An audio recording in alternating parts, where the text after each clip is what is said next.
വേണ്ടി ദൈവം നമ്മളെ ഒരുക്കുകയാണെന്നാണ് ആദിമസഭ ചിന്തിച്ചത്. കർത്താവേ, അതുപോലെ ചിന്തിക്കാനുള്ള അഭിഷേകം അങ്ങയുടെ മക്കൾക്ക് നൽകണമേ. കർത്താവെ, നീ പറഞ്ഞല്ലോ ഈശോയെ, ഞാൻ ലോകത്തെ കീഴടക്കിയിരിക്കുന്നുവെന്ന്.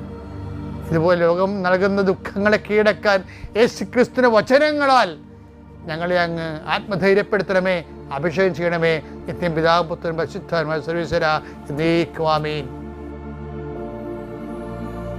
തിങ്കളാഴ്ച എന്താ പറഞ്ഞത്? ദൈവത്തിന് ഇഷ്ടമുള്ളവരെ മാത്രമേ ദൈവം തൻ്റെ അടുക്കിലേക്ക് വിളിക്കത്തുള്ളൂ. 3:13 അനുസരിച്ചുകൊണ്ട്.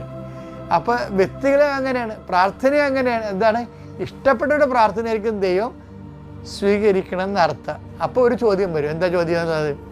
ദൈവത്തിന് ഇഷ്ടമുള്ളവരാകാൻ ഞങ്ങൾ എന്ത് ചെയ്യണം? അങ്ങനെ ഒരു ചോദ്യമുണ്ട് ബൈബിളിൽ, ഇല്ലേ? ദൈവത്തിന് ഇഷ്ടമുള്ളവരാകാൻ ഞങ്ങൾ എന്ത് ചെയ്യണം? യോഹന്നാൻ